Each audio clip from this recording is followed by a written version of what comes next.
What's up, guys? Welcome to your big 100th Android tutorial for the new Boston. If you've made it this far, give yourself a pat on the back. Yeah, I don't know about that intro. I was trying to do something crazy since I'm going crazy. After making 100 tutorials, talking to the computer screen, you tend to go crazy a little bit. I don't know why Bucky isn't in an insane asylum right now, because he's done so many. But what we're going to do in this tutorial is learn how to load data with this button load. And in the next tutorial, after this one, I'm going to show you guys how to properly save and properly load data, because yeah, this is the frame. I mean, nothing new for the most part. This is how you do it with the file input and output stream, but there's a better way that you want to code. So I'll show you that in the next tutorial. But first, let's get into it. Let's start our load button here. So what we're going to do is we're going to create a file input stream now. So we're going to just say file input stream, and we're going to call this FIS for file input stream, because again, file output stream is to save data, and this is to kind of read the data, load the data, all that good stuff. So what we're going to do is we're going to set this equal to open file input instead of open file output like we did within our onCreate method. And again, just within these parentheses, we're just going to say our file name. Again, that's our string reference, kind of our path name. And again, we're going to have to surround this with a try and catch. So we're just going to say surround with try and catch right here. And within here, after we open it, we want to set up a byte array. So what we're going to do is we're going to say byte array, which is basically going to read all the data, all the bytes, and all that stuff. So we're just going to say data array, something like that. And what we're going to set this equal to is a new byte, and we're going to reference within our square brackets here is just getting the length of our file input stream.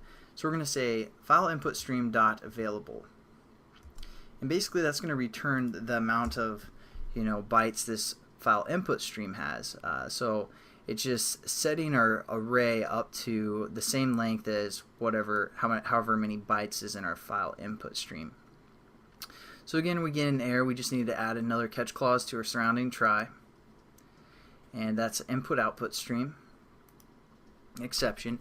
And now what we're going to do is we're going to say while file input stream dot read does not and we're going to say read data array like this, and I'll explain everything as we go here, and does not equal -1. So what we're doing here, let me just talk over everything real quick. We set up a file input stream, which is referring to our file name, which is that string reference. Then we're setting up a byte array, and that's basically going to get the length of our input stream, how many bytes it is, and then what we're going to do is say while it is not equal to -1. So what it's going to do is it's going to read through our file input stream, and once it reads through everything, it's going to set this read up to -1. So once it hits -1, we know we've read everything for the most part. So that's just what this means. It's pretty standard in Java and all that stuff. But just know that this -1 just means we've read everything for the most part from our file input stream, which has the length or this many bytes for the most part, because that's what we set up here. So now what we're going to do is we're going to create a string. So we're going to call this collected, something like this. And above our try, we're just going to set up this string here. So string collected initially equals null when we hit our load button. And then we're going to set this collected string equal to a new string.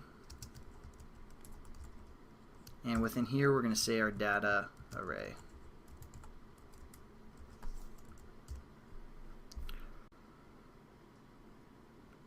And then all we have to do is close our file input stream. So what we can do is we can either say like close right here, Or what we can do is kind of refer to, just to get again familiar with the try, catch, and finally. We can also say finally, referring to after everything's done. We kind of did this with our splash activity, I believe.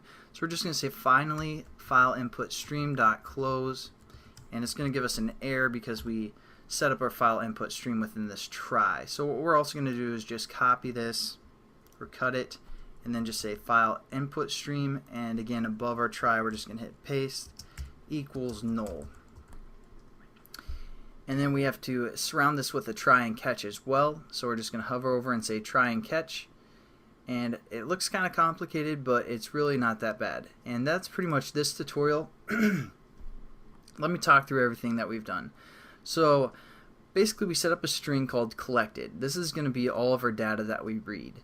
We set up a file input stream, and both of those are null. And then once we try to get our file input stream set up, what we're going to set that up to equal is opening file input, referring to the file or referring to the string name, which is basically you can think of as a path of some sort.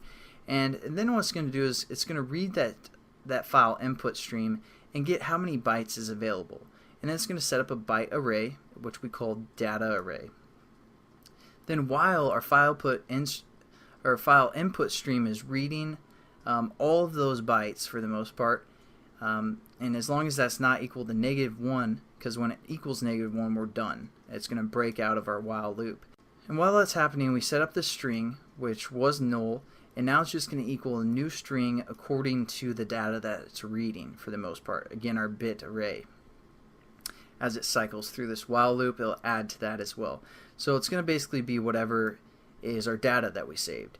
And then we have these catch exceptions for file not found and file or input output exception.